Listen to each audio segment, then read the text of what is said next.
অস্থিরতা কাটেনি সাভার আশুলিয়া গাজীপুর শিল্পাঞ্চলে শ্রমিক অসন্তোষের নেপথ্যে আন্তর্জাতিক ষড়যন্ত্র অভিযোগ শ্রম উপদেষ্টার। জলবায়ু ট্রাস্টের 873 কোটি টাকা পদ্মা ব্যাংকে থাকা উপদেষ্টার ক্ষোভ তদন্তের ঘোষণা, রাজনৈতিক দলের সম্মতিতেই সংস্কার।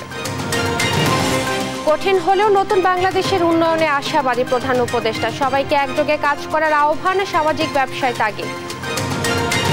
বগুড়া শেরপুরে মজুমদার ওয়াল কারখানায় ট্যাঙ্ক বিস্ফোরণ, প্রাণ গেল 4 শ্রমিকের, নিরাপত্তা ঘাটতিকে দুষছে প্রশাসন। যে কোনো সময় পদত্যাগে রাজি মমতা, রাজপথ না ছাড়ার ঘোষণা চিকিৎসকদের, বয়কটের ডাক রাজ্যপালের।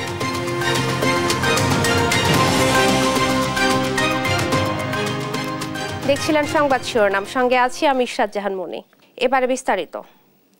গাজীপুর সাভার বেল্টের আন্দোলনরত গার্মেন্টস শ্রমিকদের পাওনা বেতন পরিশোধ করতে ৭৯ কোটি টাকা ঋণের ব্যবস্থা করা হয়েছে বলে জানান শ্রম উপদেষ্টা আসিফ মাহমুদ সজীব ভুঁইয়া। উপদেষ্টা পরিষদের বৈঠক পরবর্তী সংবাদ সম্মেলনে এ কথা জানান তিনি। শ্রম অসন্তোষের পেছনে বিদেশি ইন্ধন আছে, নির্দিষ্ট দেশের বায়াররা লবিং করছে বলেও জানান শ্রম উপদেষ্টা।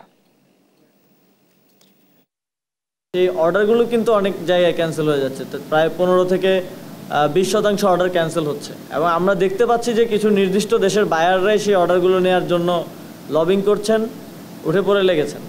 তো সেই জায়গা থেকে আমাদের শ্রম কর্মসংস্থান মন্ত্রণালয়ের যিনি নতুন সচিব নিযুক্ত হয়েছেন তিনি এই কথাটি বলেছেন, কোনো শ্রমিক আসলে তার ফ্যাক্টরিতে হামলা করবে না কখনো, কারণ তাহলে মাস শেষে সে বেতনটা পাবে না। সেই ফ্যাক্টরিটা বন্ধ হয়ে গেলে সবচেয়ে বেশি ক্ষতিটা যে হয় শ্রমিকের হয়, মালিক তো বিত্তশালী। তো কোনো শ্রমিক কোনো ফ্যাক্টরিতে হামলা করেনি, এ ধরনের কোনো ঘটনা এখন পর্যন্ত আমরা পাইনি, বরং আমরা দেখেছি যে সেখানে বেকার যুব সংঘের নামে যারা বিভিন্ন ফ্যাক্টরিতে হামলার চেষ্টা করেছে, অনেক ফ্যাক্টরিতে শ্রমিকরা বেরিয়ে এসে সেটাকে প্রতিহত করেছে। শ্রমিক অসন্তোষে আজও বন্ধ বেশিরভাগ গার্মেন্টস কারখানা। এর পেছনে আন্তর্জাতিক ষড়যন্ত্র আছে উল্লেখ করে শ্রমিকদের সতর্ক করেছেন শ্রম ও কর্মসংস্থান সচিব AHM শফিকুজ্জামান।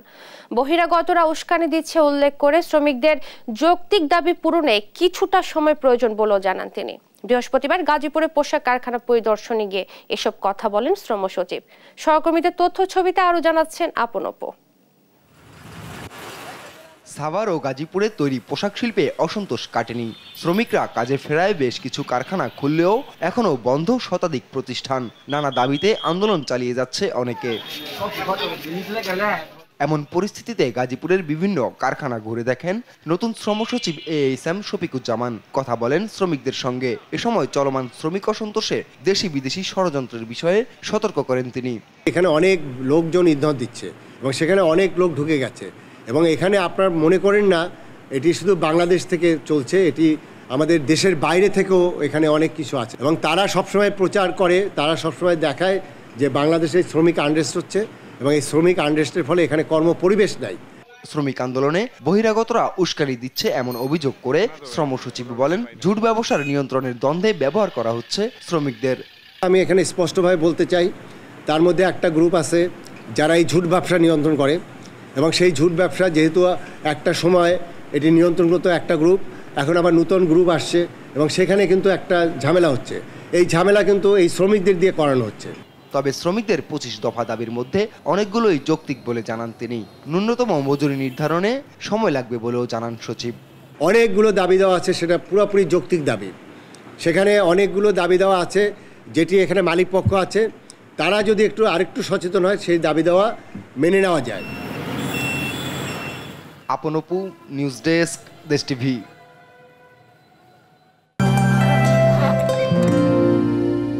সময় সে তো বয়ে যায়, সময়ের সাথে মিষ্টি এক বন্ধন। এভাবে সময় পাল্টে যায়, কিন্তু ডিপ্লোমা সে একই সাথে একই মানে যুগ যুগ ধরে রয়ে যায়। নিউজিল্যান্ডের এক্সেলেন্স ইন কোয়ালিটি। 2038 সালের আগে জলবায়ু ট্রাস্ট ফান্ডের 873 কোটি টাকা পরিশোধ করতে পারবে না পদ্মা ব্যাংক। এতে ক্ষোভ জানান পরিবেশ, বন ও জলবায়ু পরিবর্তন উপদেষ্টা সৈয়দা রিজওয়ানা হাসান। অন্তর্বর্তী সরকার পদ্মা ব্যাংকের কাছে আটকে থাকা জলবায়ু তহবিল, মূলধন এবং সুদ সহ পুনরুদ্ধারের উপায় খুঁজবে বলেও জানান তিনি। বিভিন্ন মন্ত্রণালয়ের এফডিআর করা টাকা বেসরকারি ব্যাংকে কি বিবেচনায় কে কেন রেখেছিল সে বিষয়ে তদন্ত করে দেখা হবে বলেও জানান রিজওয়ানা হাসান। বিস্তারিত জান্নাতুল মোহনার প্রতিবেদনে। পদ্মা ব্যাংকে বছরের পর বছর ধরে সরকারের বিভিন্ন প্রতিষ্ঠানের বিপুল পরিমাণ আমানত আটকে থাকলেও ব্যাংকটির সাবেক চেয়ারম্যান নাফিস শারাফাত রাজনৈতিক প্রভাব খাটিয়ে দীর্ঘমেয়াদে নবায়ন সুবিধা নিয়েছেন। বিনিয়োগের পর থেকে ব্যাংকটি ক্রমাগত লোকসান করায় রাষ্ট্রায়ত্ত প্রতিষ্ঠান বিনিয়োগের বিপরীতে কোনো লভ্যাংশ পায়নি। তারপরও জলবায়ু ট্রাস্ট ফান্ডের টাকা এই ব্যাংকেই রাখা হয়। 2038 সালের আগে এই ফান্ডের 873 কোটি টাকা পরিশোধ করতে পারবে না পদ্মা ব্যাংক বলে জানান পরিবেশ, বন ও জলবায়ু পরিবর্তন উপদেষ্টা সৈয়দা রিজওয়ানা হাসান। সুদে আসলে বেড়ে আমাদের পাওনা হয়েছে 873 কোটি 81 লক্ষ 65,853 টাকা। এই টাকাটা বারবার চাওয়া সত্ত্বেও বর্তমানের পদ্মা ব্যাংক এবং এর আগের ফার্মার্স ব্যাংক আমাদেরকে দিতে পারছে না, এবং তারা নিজেই আমাদের সাথে কোনো কনসালটেশন না করে বছর বছর এই এফডিআরটা রিনিউ করছে, এবং তাদের এখন বক্তব্য হচ্ছে যে তারা 2038 সালের আগে এই টাকাটা আমাদেরকে দিতে পারবে না। জলবায়ু তহবিল, মূলধন এবং সুদসহ পুনরুদ্ধারের উপায় খোঁজা হচ্ছে বলে জানান তিনি। অর্থ মন্ত্রণালয় থেকে বাংলাদেশ ব্যাংককে বলা হবে, বাংলাদেশ ব্যাংক তারপরে যে সমস্ত মন্ত্রণালয়ে বা সরকারি সংস্থায় এই ধরনের অসুবিধা হচ্ছে তাদের সাথে একসাথে বসে একটা রোড ম্যাপ তৈরি করে দেবে। ওই যে ব্যাংকগুলো আমাদের টাকাটা দিতে পারছে না তাদেরকে সাথে করে নিয়ে একটা রোড ম্যাপ তৈরি করে দেবে, যাতে এই পাবলিক মানিটা যে কাজে আমরা নিয়েছিলাম সেই কাজে আমরা ফেরত পাই। বিভিন্ন মন্ত্রণালয়ের এফডিআর কৃত জনগণের টাকা বেসরকারি ব্যাংকে কি বিবেচনায় কে কেন রেখেছিল এ বিষয়ে তদন্ত করে দেখা হবে বলেও জানান এই উপদেষ্টা। জান্নাতুল মোহনা, দেশ টিভি, ঢাকা।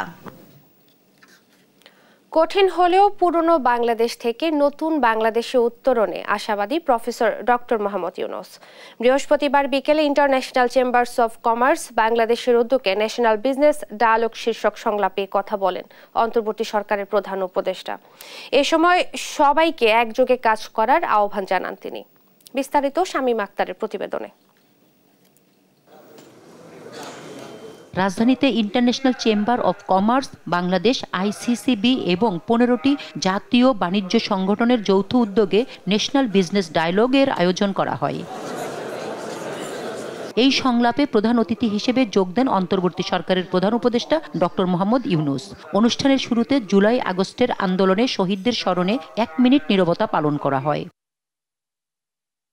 আইসিসিবির সভাপতি মাহবুবুর রহমানের অসুস্থতায় এফবিসিসিআই এর সাবেক সভাপতি মীর নাসির স্বাগত বক্তব্য দেন। এছাড়া অর্থ উপদেষ্টা সহ পরিকল্পনা ও শিক্ষা উপদেষ্টা দেশের চলমান অর্থনৈতিক সংকট ও উত্তরণের উপায় নিয়ে আলোচনায় অংশ নেন। পৃথিবীর কোনো দেশের ব্যাংক নির্ভর কিন্তু ফাইন্যান্সিং বা ইন্ডাস্ট্রি হয় না। দুষ্কৃতকারীদের হামলার কারণে এ যাবৎ প্রায় আনুমানিক 100টি শিল্প ক্ষতিগ্রস্ত হয়েছে।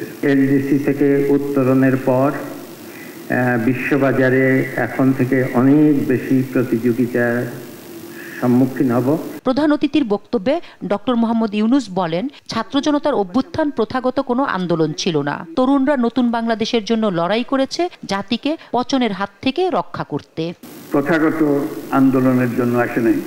যারা মারা গেছে তারা মন ঠিক করেছিল যে উদ্দেশ্যে তারা রাস্তায় নেমেছে সে উদ্দেশ্যে তারা প্রাণ দিতে তৈরি। এই দেশ আমাদেরকে একটা সুযোগ দিয়েছিল, আমরা সেই সুযোগ পূর্ণ ব্যবহার করেছি। আমরা সেই অতীতের পচা বাংলাদেশ থেকে আমরা একটা নতুন তরতাজা বাংলাদেশ সৃষ্টি করেছি। আমার দৃঢ় বিশ্বাস আপনারা যদি মন ঠিক করেন খুব দ্রুত গতিতে এই নতুন বাংলাদেশ আমরা গড়ে তুলতে পারি। ডক্টর মোহাম্মদ ইউনূস বলেন, পুরনো বাংলাদেশ থেকে নতুন বাংলাদেশে উত্তরণ কঠিন হলেও আশাবাদী তিনি। লো ইনকাম কান্ট্রি থেকে মিড ইনকাম কান্ট্রিতে চলে যায়, তাহলে অনেক সুযোগ সুবিধা হারিয়ে ফেলবো। কিন্তু সেই প্রতিযোগিতায় শক্ত প্রতিযোগী হওয়ার জন্য আমরা সামর্থ্য অর্জন করতে চাই, আমরা পেছনে থাকতে চাই না। আমাদের মেয়াদকালে যদি আপনারা 1 নম্বরে নিয়ে যেতে পারেন, আমরাও স্মরণ করবো যে এক বাবা একটা কিছু করছি। এ সময় প্রধান উপদেষ্টা বাংলাদেশকে প্রতিযোগী দেশ হিসেবে প্রতিষ্ঠা করতে সবাইকে একযোগে কাজ করার আহ্বান জানান। শামীমা আক্তার, দেশ টিভি, ঢাকা। সংবিধান সংশোধনের এখনই ঢেলে সাজানোর উপযুক্ত সময় বলে মনে করছেন আইন বিশেষজ্ঞরা। আওয়ামী সরকার সংবিধান সংশোধনে বড় বাধা ছিল বলে অভিযোগ তাদের। এদিকে সংবিধানের ৭০ নম্বর অনুচ্ছেদের সংশোধনী জরুরি বলে মনে করেন রাষ্ট্রের প্রধান আইন কর্মকর্তা।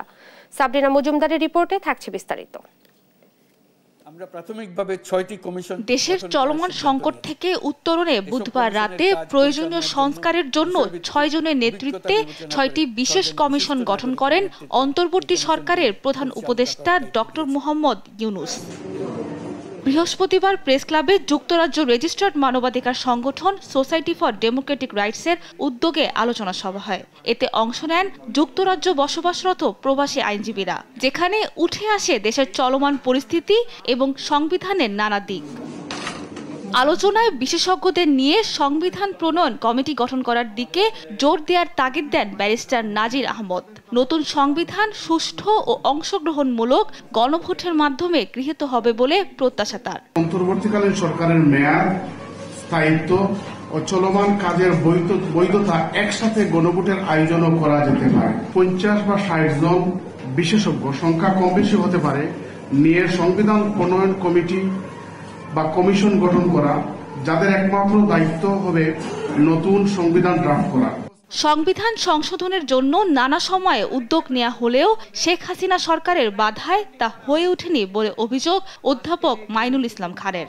এই সংবিধান সংশোধনের চেষ্টা করলে বা এর সমালোচনা করলে বা এই বিষয়ে কোথাও কোনো সভা সমিতি করলে আপনার শাস্তি মৃত্যুদণ্ড। আজ থেকে ১০-১২ বছর আগে আমাকে সরাসরি বলা হলো যে এইসব কথা আপনি বলবেন না, তার কারণ এই কথা বলার শাস্তি হচ্ছে মৃত্যুদণ্ড। এদিকে সংবিধানের ৭০ নং অনুচ্ছেদের সংশোধনের প্রয়োজনীয়তা তুলে ধরে রাষ্ট্রের প্রধান আইন কর্মকর্তা বলেন, এই অনুচ্ছেদের কারণে কার্যত বাংলাদেশের আইন বিভাগ, শাসন বিভাগ ও বিচার বিভাগ এক ব্যক্তির নিয়ন্ত্রণে চলে যায়। ৭০ অনুচ্ছেদ বাংলাদেশ এটা যদিও অরিজিনাল সংবিধান থেকে এসেছে, ফ্লোর ক্রসিং করা যাবে না, parliament member independent mind apply করতে পারবে না।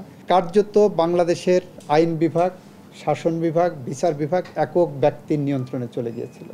শাসন, আইন ও বিচার বিভাগের ভারসাম্য আনার জন্যই সংস্কারের উদ্যোগ নেওয়া হয়েছে বলেও জানান তিনি। মাননীয় প্রধান উপদেষ্টা জনগণের মধ্যে যে ধারণা তৈরি হয়েছে ওটাকে ধারণ করেই এই উদ্যোগ নিয়েছেন। সাবরিনা মজুমদার, দেশ টিভি, ঢাকা। জনগণের স্বার্থে যে কোনো সময় পদত্যাগে রাজি পশ্চিমবঙ্গের মুখ্যমন্ত্রী মমতা বন্দ্যোপাধ্যায়।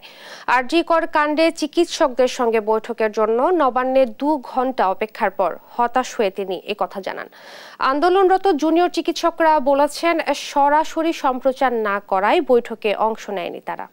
একই সঙ্গে আন্দোলন চালিয়ে যাওয়ার ঘোষণাও দিয়েছে তারা। এদিকে মুখ্যমন্ত্রী মমতাকে সামাজিক মাধ্যমে বয়কটের ডাক দিয়েছে রাজ্যপাল। লুৎফুর কবিরের রিপোর্টে বিস্তারিত। পশ্চিমবঙ্গের সচিবালয় খ্যাত নবান্নের সভাঘরে ঠিক এভাবেই ২ ঘন্টা বসেছিলেন মুখ্যমন্ত্রী মমতা বন্দ্যোপাধ্যায়। আরজিকর হাসপাতালে চিকিৎসক মৌমিতাকে ধর্ষণ ও হত্যায় বিচারের দাবিতে আন্দোলনরত জুনিয়র চিকিৎসকদের একটি দলের সঙ্গে বৃহস্পতিবার বৈঠকের কথা ছিল মমতার, কিন্তু বৈঠকটি সরাসরি সম্প্রচার নিয়ে বাধে বিপত্তি। সরাসরি সম্প্রচার না করার খবরে বাইরে থেকে ফিরে যান জুনিয়র চিকিৎসকরা। পরে নবান্নে সংবাদ সম্মেলনে মুখ্যমন্ত্রী মমতা জানান, অনেকেই তার হয়তো পদত্যাগ চাচ্ছেন, জনগণ চাইলে পদত্যাগ করতেও রাজি আছেন তিনি। ওরা বিচার চায় না, ওরা চায় চেয়ার। আমি মানুষের স্বার্থে এমনকি নিজে পদত্যাগ করতেও রাজি আছি। আমার মুখ্যমন্ত্রীর পদ চাই না, কিন্তু আমি চাই মানুষ বিচার পাক। কেন সরাসরি সম্প্রচার করা হবে না এ নিয়ে প্রশ্ন তুলেছেন আন্দোলনরত জুনিয়র চিকিৎসকরা। স্বাস্থ্য ভবনের সামনে ফিরে গিয়ে আন্দোলন চালিয়ে যাওয়ারও ঘোষণা দিয়েছেন। মমতার পদত্যাগ নয়, বিচারের দাবিতেই মুখ্যমন্ত্রীর সঙ্গে আলোচনার জন্য গিয়েছিলেন বলেও জানান আন্দোলনরত চিকিৎসকরা। ভিডিও রেকর্ডিং হতে পারে, তাহলে লাইভ স্ট্রিমিং এ কি অসুবিধা? আমরা খোলা মনেই চাইছি যে একটা বৈঠক করা হোক, সেই খোলা মনের পরিচয় দেওয়ার জন্য আমরা চাইছি সবকিছু সবার সামনে লাইভ স্ট্রিমিং হোক। তো এখন যেহেতু বলছে যে লাইভ স্ট্রিমিং সম্ভব না, আমরা বুঝতে পারছি না যে কি কারণ থাকতে পারে। আলোচনা করার জন্যই তো আমাদের রিপ্রেজেন্টেটিভরা গেছিল ওখানে, লাইভ স্ট্রিমিং করতে দিচ্ছে না মানে নিশ্চয়ই ওনারা কিছু একটা ভয় পাচ্ছেন। এদিকে আরজিকর কাণ্ডের প্রতিবাদরত সাধারণ মানুষের আন্দোলনে সমর্থন জানিয়েছেন রাজ্যপাল সিভি আনন্দ বোস। সামাজিক মাধ্যমে এক বার্তায় তিনি জানান, মুখ্যমন্ত্রী মমতাকে সামাজিকভাবে বয়কটের সিদ্ধান্ত নিয়েছেন। বলেন, রাজ্যপাল হিসেবে বসে থাকতে পারেন না তিনি, এমনকি সরকারের কোনো অনুষ্ঠানেও মমতা থাকলে তা বয়কট করবেন বলেও উল্লেখ করেন রাজ্যপাল। আদালতের নির্দেশে আরজিকরে চিকিৎসক মৌমিতাকে ধর্ষণ ও হত্যার ঘটনার তদন্ত করছে সিবিআই। গেল 9 আগস্ট কলকাতার আরজিকর মেডিকেল কলেজ হাসপাতালে ওই নারী চিকিৎসকের ক্ষতবিক্ষত মরদেহ পাওয়া যায়। ওই ঘটনার প্রতিবাদ ও বিচারের দাবিতে পশ্চিমবঙ্গ সহ ভারত জুড়ে চলছে বিক্ষোভ। আন্দোলনে চিকিৎসকদের অংশগ্রহণে রাজ্যের স্বাস্থ্য পরিষেবা ভেঙে পড়ার উপক্রম। দিনকে দিন পরিস্থিতি আরও জটিলের দিকে। লুৎফর কবির, নিউজ ডেস্ক, দেশ টিভি। পলাতক শেখ হাসিনাকে ভারত থেকে ফিরিয়ে এনে দেশের মাটিতে বিচারের প্রক্রিয়া নিয়ে এখন সর্বত্র চলছে আলোচনা। গণহত্যা অভিযুক্ত শেখ হাসিনার প্রত্যর্পণ প্রশ্নে জার্মানিতে ভারতের পররাষ্ট্রমন্ত্রী এস জয়শঙ্কর বলেছেন, কূটনৈতিক প্রক্রিয়াতেই বাংলাদেশ সরকারের সঙ্গে কাজ করছে নয়াদিল্লি। আরও জানাচ্ছেন লুৎফর কবির। বাংলাদেশে ছাত্র জনতার আন্দোলনে আইনশৃঙ্খলা বাহিনী ও ছাত্রলীগের অবৈধ অস্ত্রের গুলিতে প্রাণ হারিয়েছেন 8 শতাধিক মানুষ। ভারতে পালিয়ে যাওয়া সাবেক প্রধানমন্ত্রী শেখ হাসিনার নির্দেশে শিক্ষার্থী সহ সাধারণ মানুষের উপর হামলা হয়েছে এমন অভিযোগে অসংখ্য মামলা হয়েছে। পলাতক শেখ হাসিনাকে ফেরত এনে বাংলাদেশের মাটিতে বিচার করা হবে, এমনটা জানিয়ে সম্প্রতি ভারতীয় সংবাদ মাধ্যম পিটিআইকে সাক্ষাৎকার দেন ডক্টর মোহাম্মদ ইউনুস। বলেন, যতক্ষণ না পর্যন্ত ঢাকা ভারতের কাছে শেখ হাসিনার প্রত্যর্পণের অনুরোধ না করছে, ততক্ষণ পর্যন্ত তাকে অবশ্যই চুপ থাকতে হবে। ক্ষমতাচ্যুত শেখ হাসিনার প্রত্যর্পণ প্রসঙ্গে জার্মানির বার্লিনে এক সংবাদ সম্মেলনে প্রশ্নের মুখে পড়েন ভারতের পররাষ্ট্রমন্ত্রী এস জয়শঙ্কর। বলেন, গণমাধ্যমের প্রতিবেদনের উপর ভিত্তি করে নয়, এ নিয়ে কূটনৈতিক চ্যানেলের মাধ্যমে কাজ করছে New Delhi. As you know, there's a change of government in Bangladesh. And we obviously deal with the government of the day. How we deal with that is through diplomatic channels, not necessarily through reports which may be reported by the press. বার্লিনের সংবাদ সম্মেলনে জয়শঙ্করের সঙ্গে উপস্থিত ছিলেন জার্মানির পররাষ্ট্রমন্ত্রী আনালেনা বেয়ারবোকো। শেখ হাসিনাকে ফেরত দেওয়া হবে কিনা এ নিয়ে এখনও মোদী সরকারের পক্ষ থেকে স্পষ্ট বার্তা আসেনি। শেখ হাসিনার বিরুদ্ধে এখন পর্যন্ত মামলা হয়েছে 153টি, যেখানে 135টি হত্যা মামলা আর 7টি গণহত্যা ও মানবতা বিরোধী অপরাধে, 3টি অপহরণ এবং বিএনপির মিছিলে হামলার অভিযোগে মামলা রয়েছে। প্রতিদিনই বাড়ছে মামলার সংখ্যা। গত 5 আগস্ট গণ-অভ্যুত্থানে পতন ঘটে শেখ হাসিনার সরকারের। ওই দিনই পালিয়ে ভারতে চলে যান তিনি। এ অবস্থায় তাকে দেশে ফেরানোর দাবি উঠেছে বাংলাদেশের সাধারণ মানুষের পক্ষ থেকে। লুৎফর কবির, নিউজ ডেস্ক, দেশ টিভি। বগুড়ায় মজুমদার প্রোডাক্ট লিমিটেডের রাইস ব্রেন ওয়েল কারখানায় ট্যাঙ্ক বিস্ফোরণে নিহত হয়েছেন 4 শ্রমিক। বৃহস্পতিবার দুপুরে প্রতিষ্ঠানটির যন্ত্রাংশ মেরামতের সময় এই বিস্ফোরণ ঘটে। প্রাথমিকভাবে কারখানাটিতে নিরাপত্তা ঘাটতি ছিল বলে ধারণা করা হচ্ছে। সহকর্মী সঞ্জু রায় তথ্য ও ছবিতে আরও জানাচ্ছেন আপন অপু। বগুড়ার শেরপুরের মজুমদার প্রোডাক্ট লিমিটেড বৃহস্পতিবার দুপুরে প্রতিষ্ঠানটির রপ্তানিমুখী পণ্য রাইস ব্র্যান্ড ওয়েল কারখানার যন্ত্রাংশ মেরামতকালে ঘটে বিস্ফোরণ। জানা যায়, ওয়েল ট্যাঙ্কে 4 জন শ্রমিক উঠে ওয়েল্ডিং এর কাজ করছিলেন। এক পর্যায়ে বিস্ফোরণ ঘটলে ট্যাঙ্কের উপর থাকা 4 জনই দগ্ধ হন। তাদের শহীদ জিয়াউর রহমান মেডিকেল কলেজ হাসপাতালে পাঠানো হলে চিকিৎসক মৃত ঘোষণা করেন। তারা হলেন নীলফামারীর সৈয়দপুর অফিসার্স কলোনি এলাকার রুবেল, আবু সাইদ, মনির ও ইমরান।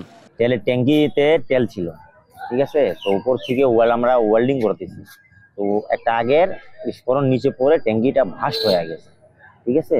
যখন ওটা ভাস্ট হয়েছে, ভাস্ট হওয়ার পর 4 জন চারদিকে পড়ে গেছে উপর থেকে, করার পরে একজন ওই জায়গায় ডেট, 3 জনকে মেডিকেল আনতে মেডিকেলে ডেট হয়েছে। ভাতিজা আবার মনে করেন ফোন দিলে আমি এখানে আসি আর কি, আসার পরে এই ঘটনাস্থলে এসে দেখি আসলে মারা গেছে। কারখানা কর্তৃপক্ষ বলছে মেরামতের কাজে নিয়োজিত প্রতিষ্ঠানের শ্রমিকরা তাদের অবহিত না করেই ওয়েল্ডিং এর কাজ শুরু করেন। তাদের দাবি ওয়েল্ডিং ঝালাইয়ের উত্তাপে ওয়েল ট্যাঙ্কে গ্যাস সৃষ্টি হওয়ায় দুর্ঘটনা ঘটে। ওয়েল্ডিং এর স্পার্কিং করছে, স্পার্কিং করাতে তারা ভিতর থেকে ওটা বাস্ট হয়ে গেছে আর কি, তেলের স্টোরেজ ট্যাঙ্কের যে উপরের যে হেডটা, সেই হেডটা আউট হয়ে গেছে। প্রাথমিকভাবে কারখানাটিতে নিরাপত্তা ঘাটতি ছিল জানিয়ে উপজেলা নির্বাহী কর্মকর্তা জানান, দুর্ঘটনার কারণ অনুসন্ধানে করা হবে তদন্ত।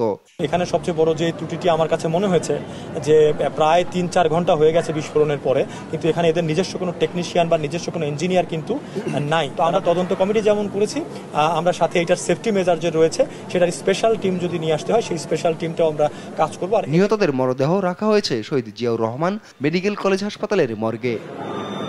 নিউজ ডেস্ক, দেশ টিভি। জানবো বাজার পরিস্থিতি। ময়মনসিংহ ও ভোলা থেকে বাজারের সার্বিক পরিস্থিতি জানাতে যুক্ত হচ্ছেন সহকর্মী ইলিয়াস আহমেদ ও ছোটন সাহা। শুরুতেই যাচ্ছি সহকর্মী ইলিয়াসের কাছে। ইলিয়াস, আপনি তো বাজারে রয়েছেন, সার্বিক পরিস্থিতি কেমন দেখছেন এবং সবজি বাজারের দাম কি চড়া রয়েছে কিনা বিস্তারিত জানাবেন।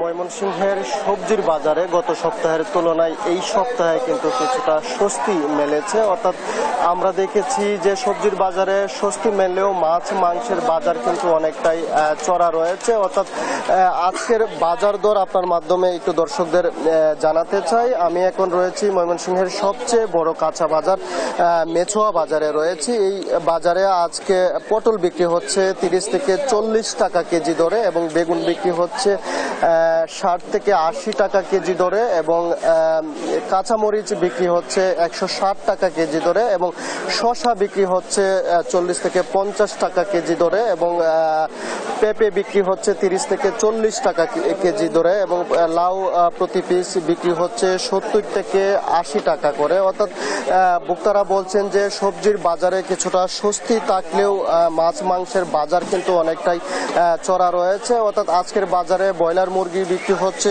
170 টাকা কেজি দরে। গত সপ্তাহে আমরা দেখেছি 155 টাকা কেজি দরে কিন্তু ব্রয়লার মুরগি বিক্রি হয়েছিল এবং সোনালী মুরগি কিন্তু 280 থেকে 320 টাকা কেজি দরে বিক্রি হচ্ছে। এছাড়াও দেশি মুরগি বিক্রি হচ্ছে 450 টাকা কেজি দরে এবং ব্যবসায়ীরা বলছেন যে ঘন ঘন লোডশেডিং এর কারণে কিন্তু মুরগির উৎপাদন কমে যাওয়ায় কিন্তু গত সপ্তাহের তুলনায় এই সপ্তাহে মুরগির দাম কিছুটা বেড়েছে এবং এছাড়াও মাছের বাজারও কিন্তু অনেকটা চড়া রয়েছে। আমরা দেখেছি যে দেশি জাতীয় মাছ কিন্তু 400 থেকে 500 টাকার কমে কিন্তু পাওয়া যাচ্ছে না। অর্থাৎ সাধারণ ভোক্তা যারা রয়েছেন তারা বলছেন যে মাছ বাজার সহ সবজির বাজার অন্তত নিয়ন্ত্রণে আনতে মনিটরিং ব্যবস্থা জোরদার করা প্রয়োজন, সেই বিষয়টি তারা বলছিলেন এবং আমরা এই বিষয়টি নিয়ে যারা বাজার মনিটরিং করে থাকেন তাদের সঙ্গেও কথা বলেছিলাম। তারা বলছেন যে সাধারণ ক্রেতাদের নাগালের মধ্যে বাজার দর রাখতে তারা মনিটরিং ব্যবস্থা কিন্তু জোরদার করেছেন। এই ছিল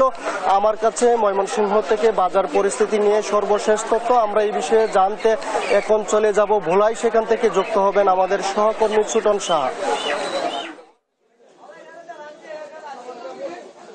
ছুটির দিনের যে বাজার পরিস্থিতি ভোলার, আমরা বাজারে ঘুরেছি এবং বাজারে ঘুরে আজকে দেখেছি যে আদার দাম অত্যাধিক বেড়েছে। যে আদা বিক্রি হতো 220 থেকে 240 টাকা দরে, সেই আদা কিন্তু আজকের বাজারে কেজিতে বিক্রি হচ্ছে 280 টাকা দরে এবং একই সাথে বেড়েছে পেঁয়াজের দাম। পেঁয়াজ কিন্তু গত একদিন আগেও ছিল 100 থেকে 105 টাকা দরে, তবে আজকের বাজারে সেই পেঁয়াজ কিন্তু বিক্রি হচ্ছে 110 টাকা দরে এবং আলুর দামও কিন্তু অপরিবর্তিত রয়েছে। আলু কিন্তু বিক্রি হচ্ছে কেজিতে 50 টাকা দরে, যেটি আগে 52 টাকা ছিল এবং একই সাথে কাঁচামরিচের দামও বলা যায় অনেকটা বেশি। কাঁচামরিচ 160 টাকা দরে বিক্রি হচ্ছে। তবে আবার বেড়েছে কিন্তু গাজরের দাম। গাজর কিন্তু কেজিতে বিক্রি হচ্ছে 160 থেকে 170 টাকা, যেটি 2 সপ্তাহ আগেও একটু কম ছিল। আমরা একজন ক্রেতার সাথে কথা বলবো, একটু জানতে চাইবো বাজারের যে দরদাম আপনাদের কাছে সহনীয় মনে হয় কিনা।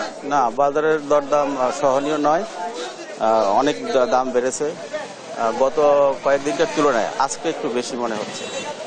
যেমন গাজর তার আগে আমি কিনেছি 150 টাকা, আজকে 160 টাকা ধরে করেছি।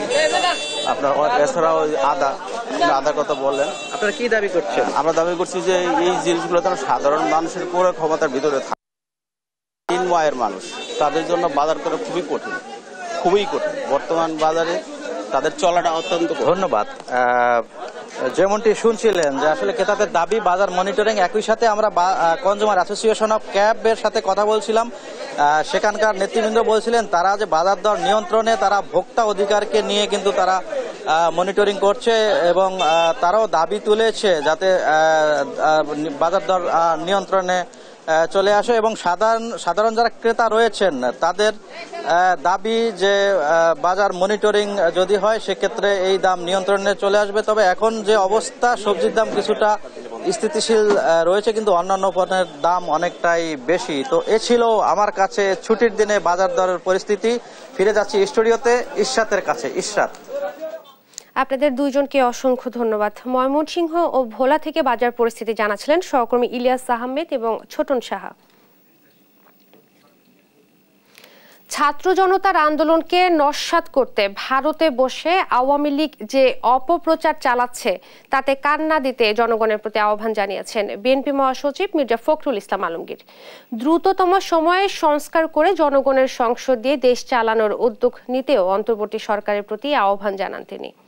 স্বৈরাচার সরকার খালেদা জিয়ার জন্য প্রয়োজনীয় চিকিৎসার ব্যবস্থা না করায় তার শারীরিক অবস্থার এ নাজুক পরিস্থিতি বলেও অভিযোগ দলটির। বিস্তারিত সাইফুল রিপনের প্রতিবেদনে। ছাত্র জনতার আন্দোলন সহ গণতন্ত্রের আন্দোলনে শহীদদের স্মরণে 14 সেপ্টেম্বর স্মরণ সভা ও গণতন্ত্র দিবস উপলক্ষে 15 সেপ্টেম্বরের সমাবেশ সফল করতে দলের কেন্দ্রীয় কার্যালয়ে সভা করে বিএনপি। সভা শেষে সংবাদ সম্মেলনে দলের মহাসচিব মির্জা ফখরুল ইসলাম আলমগীর দেশের গণতন্ত্রকে প্রাতিষ্ঠানিক রূপ দিতে জন্মলগ্ন থেকে বিএনপির অবদানের কথা তুলে ধরেন। বলেন, ছাত্র জনতার আন্দোলনের মধ্য দিয়ে গণতন্ত্রকে প্রাতিষ্ঠানিক রূপ দেয়ার নতুন সম্ভাবনা তৈরি হয়েছে। ছাত্র জনতার অভ্যুত্থানের মধ্য দিয়ে আবার একটা নতুন সুযোগ সৃষ্টি হয়েছে সেই গণতন্ত্রকে প্রতিষ্ঠিত করবার। দ্রুত সংস্কার শেষ করে অন্তর্বর্তী সরকারকে জনগণের সংসদ প্রতিষ্ঠার আহ্বান জানান মির্জা ফখরুল ইসলাম আলমগীর।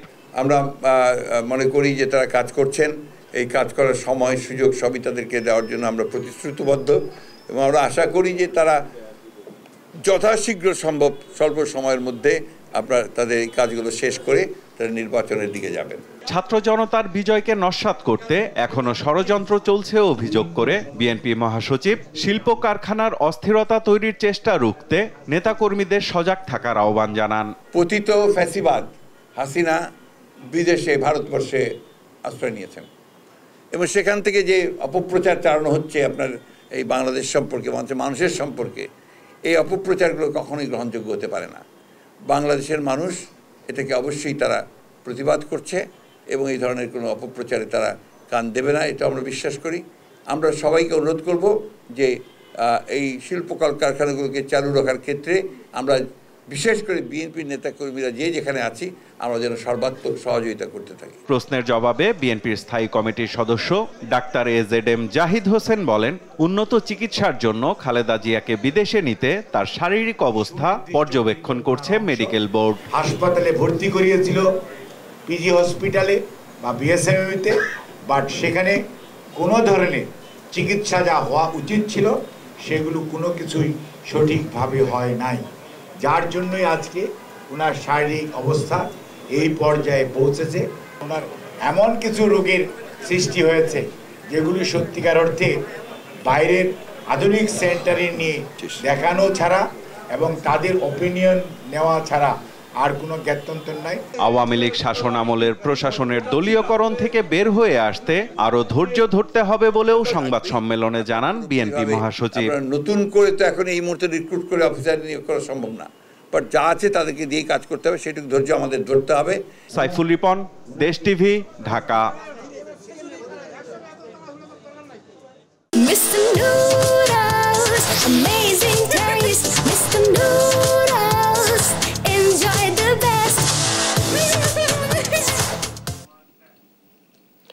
সব ক্ষেত্রের সংস্কার দীর্ঘ সময় সাপেক্ষ মন্তব্য করে যৌক্তিক সময়ের মধ্যে নির্বাচন দেওয়ার দাবি জানিয়েছেন জামাতে ইসলামের সেক্রেটারি জেনারেল অধ্যাপক মিয়া গোলাম পরওয়ার। বৃহস্পতিবার বিকেলে চট্টগ্রামে একটি কমিউনিটি সেন্টারে সংগঠনের অনুষ্ঠানে তিনি একথা জানান। পতিত স্বৈরাচার বিদেশে বসে দেশকে অস্থিতিশীল করার ষড়যন্ত্র করছে উল্লেখ করে দ্রুততম সময়ে নির্বাচনের দাবি জানান তিনি। সম্মেলনে সভাপতিত্ব করেন মাওলানা মোহাম্মদ শাহজাহান। অন্যান্যদের মধ্যে আলোচনায় অংশ নেন কেন্দ্রীয় মজলিসের শুরা সদস্য অধ্যাপক আহসানুল্লাহ ভুইয়া, অধ্যাপক জাফর সাদেক সহ অন্যান্যরা।